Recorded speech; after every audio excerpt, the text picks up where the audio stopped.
And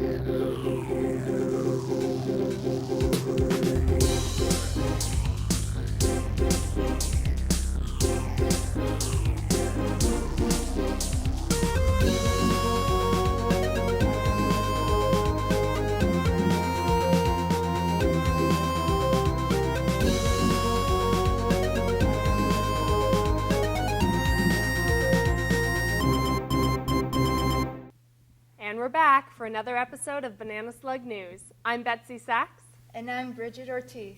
Let's get to the news. Wednesday, November 7th, was a day marked by a student protest of the Long Range Development Plan, a plan that aims to expand development to the forested areas in the north of UCSC.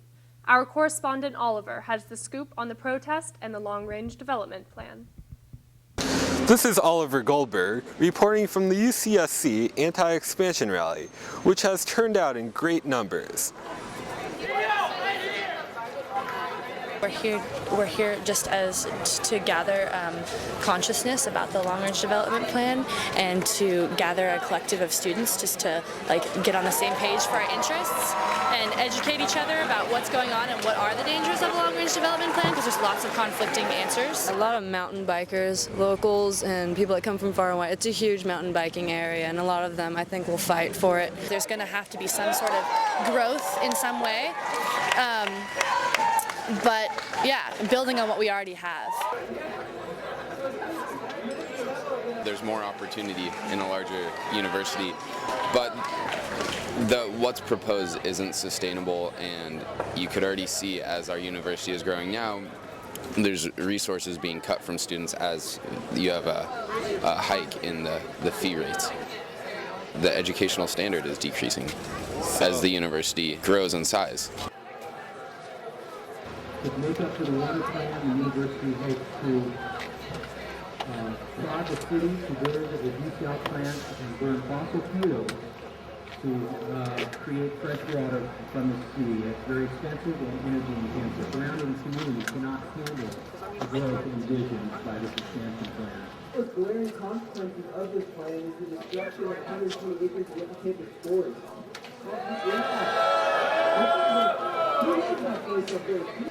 The city of Santa Cruz, in terms of traffic, water, bus system, can't support a university that keeps growing like what they're proposing. So there needs to be some alternatives. The expansion plan by UCSC's report says that 11 major intersections in Santa Cruz will fail. I think it's quite easy for us to move into the Meadowlands. We're not using it. We just have a couple cows and deer there. What other colleges have this amazing campus? We should keep it instead of trying to chop everything down, because that's what makes this place so unique anyways. And it's my home and I love it. No matter what we're going to do, we need to do it in a way that is the best interest for everyone. And at this point, the LRDP is not that.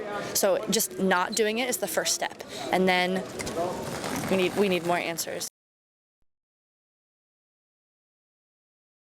UC does a lot of great things. The problem now is the leadership with the UC. The university makes decisions on its own, and then students are off feeling like they don't have any way to have any input unless they're able to sit down and read the pages and pages of LRDP. During spring breaks and summer breaks is when they come in and they attempt to cut down trees or do different development plans that I think the students wouldn't agree with, and they do it while the students are not around in order to protest. And I think that's a really kind of not fair way to go about it and sneaky way to do it, and that makes it seem like more inspiration to just stand up and fight against that whole all the university's ideas about the LRDP, when that's the way they go about solving problems that will be confrontational. Thanks, Oliver. Looking to eat tasty food and save money on education? Dine at Shadowbrook November 27 to help fund a Women's Club scholarship program. The Shadowbrook restaurant is hosting a fundraising dinner for the UCSC Women's Club on Tuesday, November 27, beginning at 5 p.m. 1/3 of the food and beverage sales on Community Tuesday will benefit the UCSC Women's Club Scholarship Fund for re-entry students. Did someone say turkey? It's November, and turkey actually isn't the only thing on some of your fellow slugs' minds. This November marks yet another year of Rainbow Theater performances for some students here at UCSC. We now go to Jessica Stokes to give you the scoop on the latest and the greatest shows from the 14th season of Rainbow Theater. Yes, the 14th annual of Rainbow Theater season has begun. I'm Jessica Stokes, and I'm reporting live from Santa Cruz High School, where they're holding the second weekend of performances. This is one unique group of performers that no one should miss, so let's go inside and see what the performances are like this year.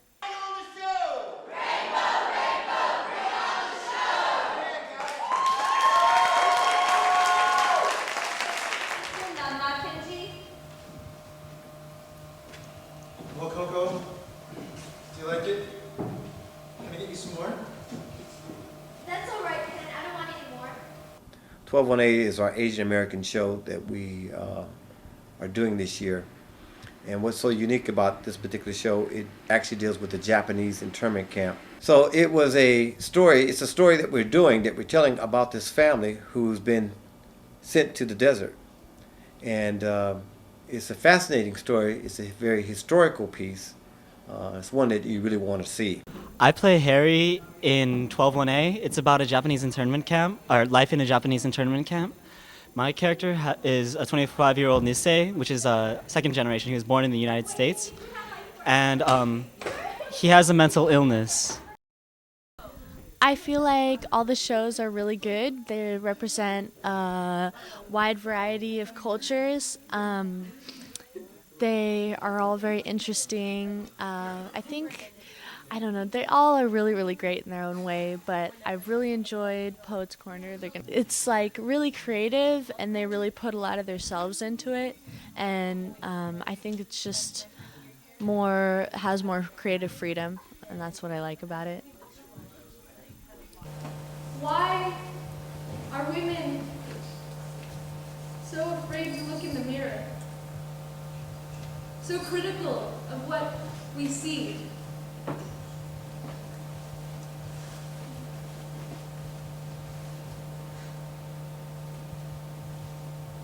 Mommy?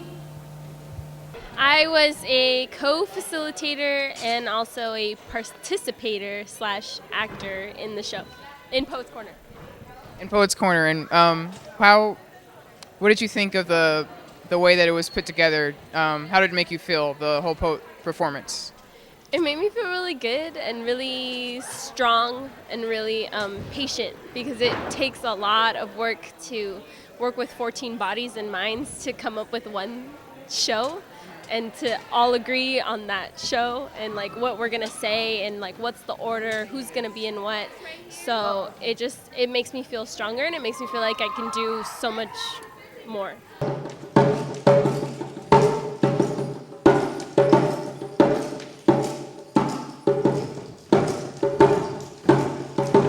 I liked it very much, and the whole liberty and equality and theme that's running through the whole Rainbow Project is very uplifting, because it brought in the family emotions into a national political agenda, and I thought that worked very well.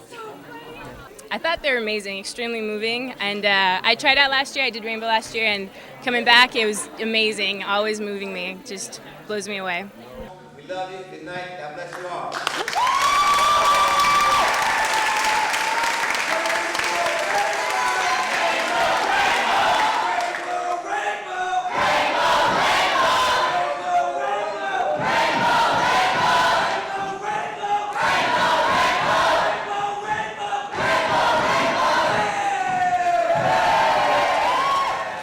There's a spirit that goes from heart to heart, that that we are really dedicated and real in trying to tell these stories that we do have. So we take this space of Rainbow Theater seriously, and we have been doing it from day one. It certainly was a wonderful performance tonight, but of course this isn't the last of Rainbow Theater. There will be other performances held in the future, on campus as well as off campus, so keep your ears and your eyes peeled. I'm Jessica Stokes, signing off for Banana Slug News.